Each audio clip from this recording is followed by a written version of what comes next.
Izinkan saya buka masker, karena saya sudah divaksin booster, dan juga tadi pagi saya sudah di antigen, dan hasilnya negatif. Bapak Ibu Saudaraku, dulu waktu saya pertama kali bertobat, saya paling takut, bahkan teman-teman takut nyanyi pujian, ujilah aku Tuhan. Cobalah, mungkin Dedi sama Bunda tahu lagu itu lama sekali. Waktu pertama kali bertobat, takut menyanyikan pujian itu. Lalu kakak rohani berkata, kalau engkau takut, engkau terus diuji. Engkau akan terus diproses. Tapi kalau engkau mampu melewati ujian dan proses, engkau akan keluar menjadi pemenang.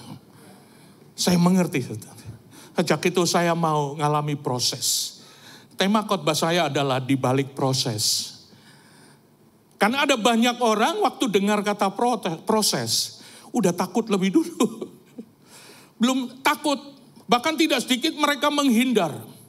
Bahkan tidak sedikit mereka lari dari proses.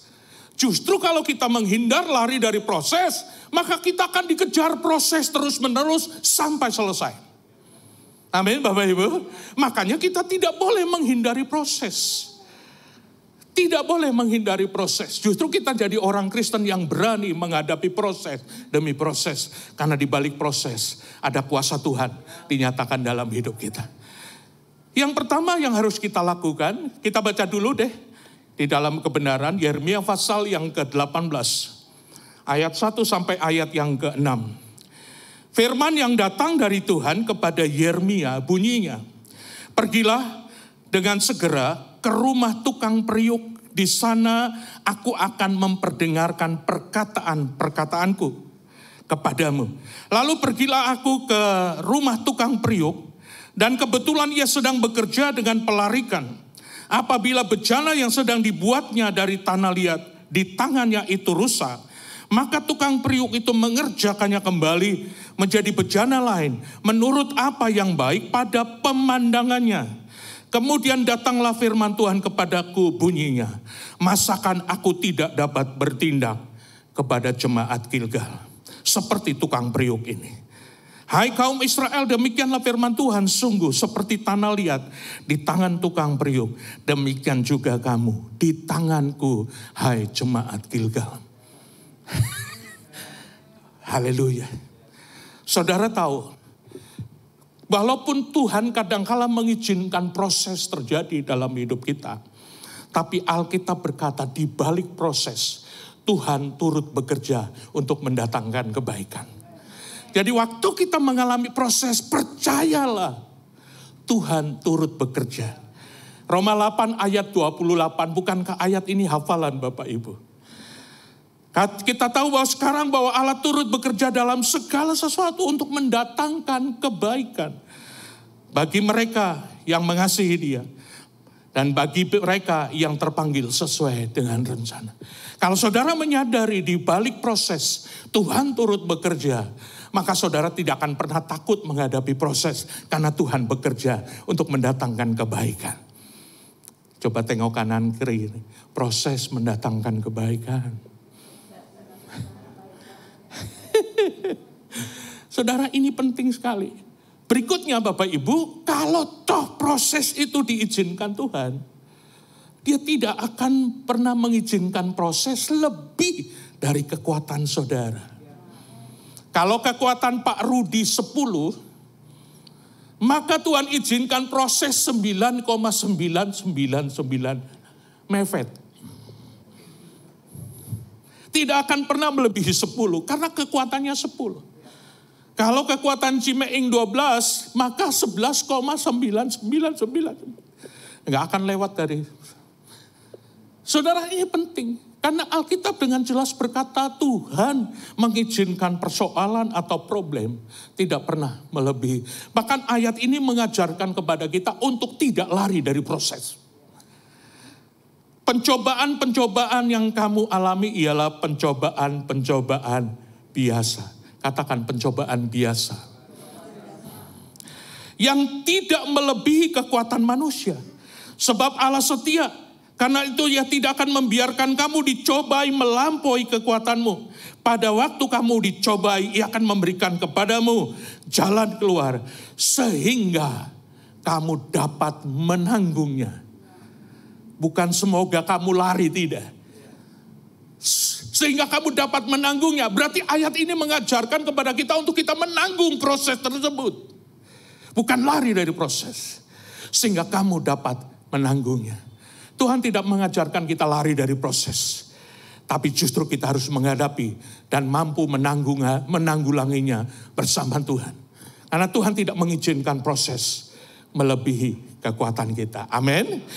Bapak Ibu, apa yang ada di balik proses sebetulnya? Kalau sampai proses itu diizinkan, yang pertama, supaya kerohanianmu naik kelas. Siapa mau naik kelas dalam kerohanian? Bukan cuma begitu saja dari dulu. Gak berubah kerohaniannya. Alasannya Tuhan Yesus gak berubah. Kita gak pernah naik kelas dalam kerohanian. Karena kita tidak mengizinkan proses terjadi. Nah, di balik proses, itu Tuhan sedang mengajar kepada kita. Untuk kerohanian kita naik kelas. Naik kelas. Alkitab bilang begini dalam Yakobus pasal 1. Ayat yang ketiga. Sebab kamu tahu bahwa ujian terhadap imanmu itu menghasilkan ketekunan. Jadi kalau proses terjadi, menghasilkan ketekunan katanya. Berarti rohani kita naik. Iya, dan biarlah ketekunan itu memperoleh buah yang matang supaya kamu menjadi sempurna dan utuh dan tak kekurangan suatu apapun juga. Waktu proses itu terjadi dalam hidup kita, katakan kepada diri kita, aku mau naik kelas. Aku mau naik kelas. Aku akan lebih naik lagi kerohanianku. Tidak lagi bayi rohani, tapi akan terus meningkat. Amin, Bapak Ibu. Saudaraku yang kekasih, saya mempelajari tentang burung Raja Wali dari artikelnya Jarod Wijarnarko. Itu saudaraku, sarang Raja Wali oleh induk Raja Wali itu akan dibongkar kalau sudah tiba saatnya anak Raja Wali itu diajar untuk terbang. Ternyata di Alkitab ditulis Bapak Ibu. Coba kita baca dulu. Kadangkala Tuhan sengaja memproses kita. Kadangkala Tuhan izinkan dengan sengaja proses itu terjadi. Supaya saudara dan saya bisa terbang bagaikan Raja Wali. Sehingga nyanyinya, bagai Raja Wali melintasi gunung tinggi, bagai Raja Wali melintasi badai hidup. Wah, hebat saudaraku. Mari kita lihat Ulangan pasal 32. Laksana Raja Wali menggoyang bangkitkan isi sarangnya, melayang-layang di atas anak-anaknya, mengembangkan sayap menampung seekor dan mendukungnya di atas kepaknya. Demikianlah Tuhan sendiri menuntun dia dan tidak ada Allah asing yang menyertai dia. Dibuatnya dia berkendaraan mengatasi bukit-bukit di bumi dan memakan hasil dari ladang. Dibuatnya dia menghisap madu dari bukit batu dan minyak dari gunung batu yang keras. Saudaraku, induk Raja Wali kalau sedang melatih anaknya. Waktu saya baca artikel tentang Raja Wali anak itu kalau usianya sudah 1 bulan, maka induk Raja Wali akan membongkar sarangnya. Sarangnya dibongkar. Dan anaknya satu-satu dilatih untuk berterbang. Dilepasnya dan dia mengepak-epakan sayapnya, dan kalau sudah hampir terjatuh, terantuk di batu, maka dia mendukungnya satu lagi. Terus seperti itu. Sampai anak Raja Wali itu bisa terbang. Alkitab berkata Tuhan berlaku seperti ini. Waktu kita dibongkar sarangnya gak enak. Itu zona nyaman kita. Waktu anak Raja Wali dibongkar oleh induknya, pasti dia berkata, Mama, teganian Mama. Kejam engkau. So enak-enak lagi nyaman di sarang. Kenapa sarangnya dibongkar? Saudara, maka satu demi satu dilatihnya untuk terbang. Waktu dibongkar sarangnya gak enak. Waktu dilatih gak enak. Tapi begitu sudah bisa terbang, saya yakin anak Raja Wali berkata, "Kamsya Tuhan, kamsya Mama. Terima kasih Mama." Betul Bapak Ibu? Dia bisa terbang tinggi.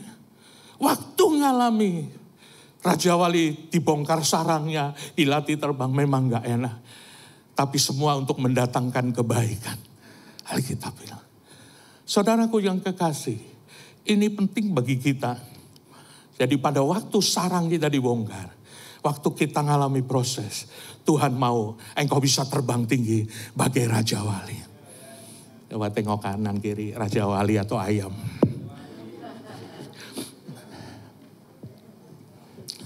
Haleluya. Karena banyak orang Kristen punya sayap, tapi enggak terbang, ayam itu.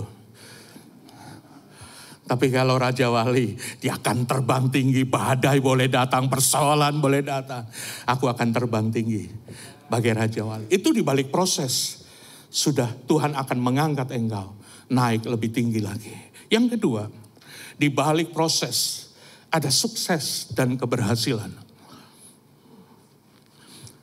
Bapak Ibu boleh tanya kepada orang yang saat ini mengalami kesuksesan, keberhasilan. Tanyakan pada orang yang sudah sukses, adakah sukses yang tidak melalui proses? Pasti jawabannya tidak ada. Tanya sama Daddy Wem sama Bunda yang sekarang sukses. Ngalami proses yang hebat. Ngalami proses yang luar biasa. Karena di balik proses ada kesuksesan dan keberhasilan. Kupu kelihatannya indah. Kita bisa menikmati kupu-kupu yang terbang. Aduh, bagus banget ya. Indah sampai ada orang-orang mengoleksi kupu-kupu. Saking indahnya. Tapi sebetulnya di balik keindahan kupu ada proses yang hebat. Dari telur menjadi ulat. Dari ulat masuk ke pompong. Maka keluarlah kupu-kupu yang indah. Orang mengaguminya, wah luar biasa, indah banget bulunya. Tapi prosesnya luar biasa juga. Dari telur menjadi ulat. Waduh orang, apalagi yang wanita-wanita lihat ulat berbulu, menghindar. Tapi begitu dia masuk ke pompong diproses, maka dia akan menghasilkan kupu yang indah. Metamorfosis adalah di mana proses dari ulat menjadi kepompong dan menjadi kupu-kupu yang luar biasa. Nah, demikian juga anak Tuhan. Anak Tuhan mau berhasil, kalau ditanya saat ini Bapak Ibu mau berhasil, angkat tangan yang mau berhasil, yang mau sukses, yang enggak angkat tangan enggak mau sukses. Sekali lagi siapa yang mau sukses? Lewati proses. Coba tengok kanan kiri, lewati proses, brurses, kalau mau berhasil. Saudara, kalau kita baca di dalam Mazmur pasal 1 ayat 2 dan 3, orang maunya berhasilnya. Coba kita lihat Mazmur pasal 1 ayat 2 dan 3. Tetapi kesukaannya ialah Taurat Tuhan dan merenungkan Taurat itu siang dan malam.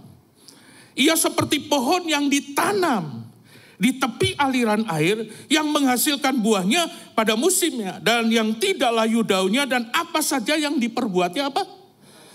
Oh, nah orang maunya di ekornya berhasil. Tapi untuk berhasil pohon mesti ditanam. Dan begitu ditanam dia mulai mengadakan proses. Ada proses. Nggak mungkin ditanam besoknya berbuah. Nggak mungkin. Tumbuhan yang ditanam pasti ada proses. Amin Bapak Ibu. Ada proses sedemikian rupa sehingga dia mulai berbunga. Dan setelah berbunga dia menghasilkan buah. Dan dari buahnya lah kita dikenal. Saudara, kita sebagai anak Tuhan pun harus menjalani proses. Kalau ingin berhasil, kalau ingin kau berbuah lebat, ada proses yang harus ada dalam diri kita. Supaya kita bisa menghasilkan buah. Sehingga orang berkata, wah luar biasa ya, masih muda mar, HDP mar sedap. Weh, sudah opa-opa, oma-oma, mar DP rohani menyala-nyala. Yuh, hebat. Luar biasa. Sampai masa tua tetap gemuk dan segar kayak Pak Edi Wanjoyo. Puji diri ya. Bapak Ibu penting sekali. Di balik proses ada kesuksesan, ada keberhasilan. Yang ketiga, di dalam proses, di balik proses, ada hidup yang dipermuliakan Tuhan. Amin Bapak Ibu. Di balik proses pasti ada kemuliaan Tuhan. Ayub menulis, kalau dia menguji Tuhan, menguji aku. Karena Tuhan mau dia muncul bagaikan emas murni. Ayub pasal yang ke-23. Karena ia tahu jalan hidupku. Tuhan tahu jalan hidup saudara. Tuhan tidak mungkin tidak tahu. Tuhan tahu setiap pribadi kita masing-masing. Karena ia tahu jalan hidupku. Seandainya ia menguji aku akan timbul apa? Seperti emas. Tadi pagi ada pengusaha emas. Seringkali saya telepon, Pak Santo ada di mana Pak? Ada di toko. Enggak Pak, lagi masak. Saya pikir tadinya masak. Karena saya dengar lagi masak. Masak apa Pak? Capcay? Enggak Pak, masak emas. Oh, yang dimaksud masak emas. Itu emas dilebur, memisahkan tembaga, memisahkan perak, dan menghasilkan emas murni. Itu berjam-jam dibakar. Diproses sedemikian rupa, maka muncullah emas murni. Emas berbicara tentang kemuliaan Tuhan yang Tuhan mau berikan kepada kita. Ayub mengalami itu. Sehingga dia berkata, kalau Tuhan menguji aku akan muncul seperti emas. Artinya hidupnya akan mengalami kemuliaan Tuhan. Demikian juga Yusuf. Bapak Ibu, Yusuf melewati proses kurang lebih 13 tahun. Sejak dari dia bermimpi bahwa Tuhan akan mengangkat dia menjadi pemimpin yang hebat, yang luar biasa. Tapi justru setelah bermimpi, dia mengalami proses. Dibuang ke sumur, dijual jadi budak, menjadi budak, masuk penjara. Itu proses yang hebat. Tapi di balik itu, ada rencana Tuhan mengangkat Yusuf untuk menyelamatkan bangsa Israel dari kelaparan. Karena pada waktu itu, seluruh dunia mengalami kelaparan, termasuk bangsa Israel. Tapi di Mesir, karena ada Yusuf yang punya hikmat, maka di situ kelimpahan gandum yang luar biasa. Maka lewat Yusuf yang ada di Israel, yang ada di Mesir, maka bangsa Israel tidak jadi kelaparan Bapak Ibu. Bangsa Israel malah mengalami kelimpahan gandum oleh karena ada Yusuf di situ. Kalau Soleh boleh katakan, saudara-saudaranya mereka-reka yang jahat, tapi Tuhan mereka-reka yang baik buat Yusuf. Kejadian pasal 50 ayat yang ke-20 berkata begini. Memang kamu telah mereka-rekakan yang jahat terhadap aku. Tetapi Allah telah mereka-rekakan kebaikan. Dengan maksud melakukan seperti yang terjadi sekarang. Yakni memelihara hidup suatu bangsa yang besar. Tapi kalau Yusuf tidak melalui proses, bangsa Israel kelaparan tetap. Amin Bapak Ibu. Tapi karena ada Yusuf yang mau diproses dan dimuliakan, dia menyelamatkan bangsa Israel. Saudaraku, kadang-kala jujur saja, proses membuat kita seringkali jenuh, takut, lari. Tapi kita tahu di balik proses ada kemuliaan Tuhan. Di balik proses ada sukses. Amin Bapak Ibu, luar biasa, mari beri kemuliaan buat Tuhan. Cuma Bapak Ibu, ada hal yang merintangi dan menghalangi proses itu terjadi. Paling tidak ada 3. Ada 3 hal yang menghalangi dan memperlambat proses. Kalau ada yang memperlambat, menghalangi proses, berarti nanti lama-lama prosesnya menjadi lama. Bangsa Israel keluar dari Mesir menuju ke negeri perjanjian. Itu kurang lebih katanya orang-orang ahli katanya, kurang lebih perjalanan dari Mesir ke Israel itu cuma 2 minggu. Tapi 40 tahun. Taputar-putar. Orang Langoan bilang tapiutar-piutar. 40 tahun Bapak Ibu. Luar biasa.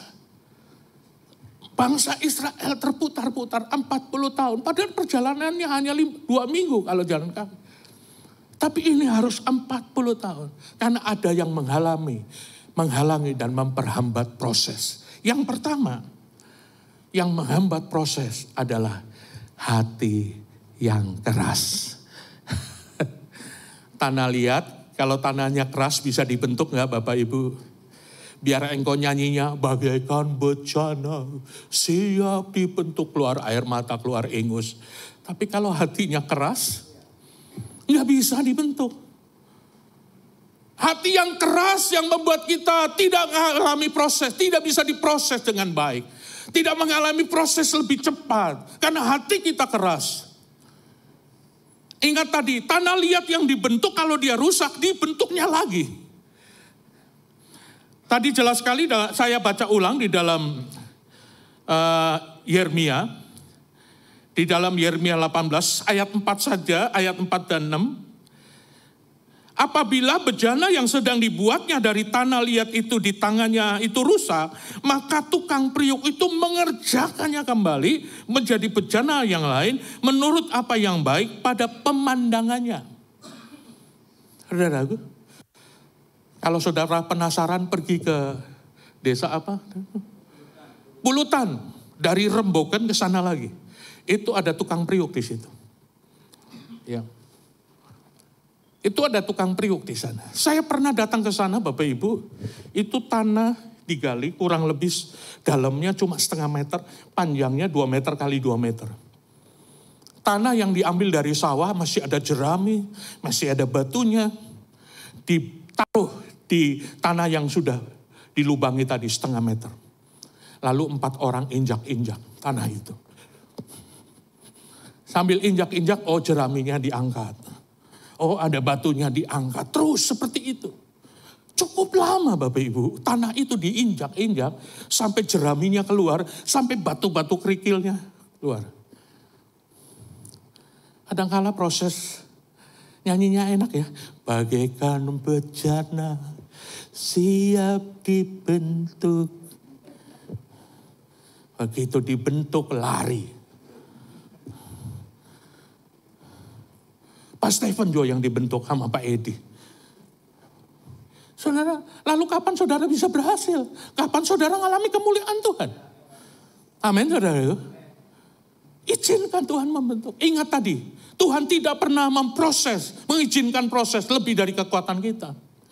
Diinjak-injak, setelah itu mereka mencar di pelarikan masing-masing, di meja masing-masing. Cari diangkatnya tanah itu, lalu dibanting. Begitu dibanting, diraba pakai tangan. Kenapa mesti dibanting diraba? Dia raba masih ada kerikil atau tidak? Masih ada batu atau tidak? Kalau tidak nggak bisa dibentuk. Setelah itu dibentuk. Bengkok sedikit dihancurin lagi. Bengkok sedikit lagi dihancurin sampai sempurna. Dan setelah sempurna, selesai, dijemur. Sampai kering. Setelah jemur kering, masuk ke perapian. Sampai pagi perapiannya. Nanti jam 3 pagi biasanya apinya dimatikan.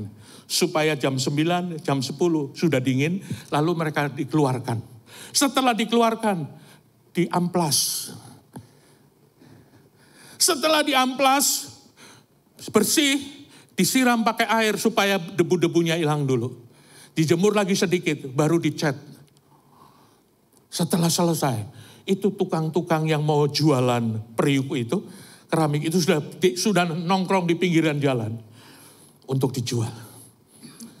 Prosesnya begitu hebat. Saudara, tapi kalau kita punya hati yang keras, kita sulit untuk dibentuk. Tapi tanah liat yang lembut adalah tanah liat yang siap dibentuk. Hati yang lembut. Itu sebabnya waktu kita menerima kebenaran firman Allah, diterimalah dengan hati yang lemah lembut. Yakobus pasal yang pertama ayat 21 berkata begini. Yakobus pasal pertama ayat 21. Sebab itu buanglah segala sesuatu yang kotor dan kejahatan yang begitu banyak itu. Itu batu-batu tadi, kerikil, jeraminya ya. Dan terimalah dengan lemah lembut firman yang tertanam di dalam hatimu yang berkuasa menyelamatkan. Terimalah firman Tuhan dengan hati yang lemah lembut. Supaya firman itu bisa memproses kita, membentuk kita menjadi pribadi yang berkenan kepada Tuhan. Kalau hati kita lembut dibentuk dengan firman Tuhan. Contoh mudah. Alkitab berkata, ampunilah musuhmu. Lalu kita jawab, berhentilah. Oh, hati keras. Nggak mau dibentuk. Ampunilah orang yang menyakitimu. Tapi kita nggak mau. Enak aja dia yang nyakiti kok aku yang suruh ngampuni. Berhenti dong. Oh, berarti hati kita keras. Bapak Ibu penting sekali. Kadang-kadang Tuhan berbicara di dalam hati kita. Bukan cuma masalah pengampunan. Berikan sesuatu kepada orang tersebut. Tuhan kan kita masih kurang. Tapi kita belajar punya hati yang lembut. Apa yang Tuhan katakan, saya belajar memberi. Amin Bapak Ibu. Ini penting sekali. Menerima firman Tuhan dengan hati yang lemah lembut. Maka hatimu akan diproses oleh Tuhan, dibentuk oleh Tuhan. Menjadi pribadi-pribadi yang berkenan kepada Tuhan. Beri kemuliaan buat Tuhan. Yang ketiga, yang membuat penghalang untuk proses itu terjadi adalah kita tidak sabar menunggu waktu Tuhan. Oh, ini loncat ketiga ya. Yang kedua sungut-sungut. Karena di belakang so angkat malah tadi cepat. Yang kedua, sudah lompat ketiga. Yang kedua, Bapak Ibu adalah bersungut-sungut. Menghalangi proses yang ada dalam diri kita adalah persungutan. Orang bilang pervetoan. Jadi ketawanya keras banget. Pervetoan. Bersungut-sungut. Tahukah Bapak Ibu, sebagian besar bangsa Israel tidak masuk ke tanah Kanaan. Tidak menikmati keberhasilan, tidak menikmati hidup yang diberkati Tuhan. Gara-gara persungutan. Dan sebagian besar ditewaskan di padang gurun. Padang gurun berbicara persoalan tantangan. Mereka ditewaskan di padang gurun. Karena persungutan. 1 Korintus pasal 10 ayat 10. Dan janganlah bersungut-sungut seperti yang dilakukan oleh beberapa orang dari mereka. Sehingga mereka dibinasakan oleh malaikat maut. Jangan sampai kita sementara ada di padang gurun proses. Tapi rohani kita dibinasakan di situ. Kita menjadi orang-orang yang tidak bisa masuk menikmati negeri perjanjian. Tidak bisa menikmati Kanaan dalam hidup kita. Tidak bisa menikmati Kanaan dalam bisnis kita. Tidak bisa menikmati Kanaan dalam rumah tangga kita. Biar rumahnya mungkin RSS. Tapi kalau di rumah ada Kanaan, enak Bapak Ibu. Menikmati Kanaan dalam rumah tangga. Amin Bapak Ibu. Yang ketiga. Tidak sabar menunggu waktu Tuhan. Tidak sabar menunggu kairosnya Tuhan. Waktunya Tuhan. Saudaraku, waktu Tuhan pasti waktu yang terbaik. Waktu Tuhan adalah waktu yang terbaik bagi kita.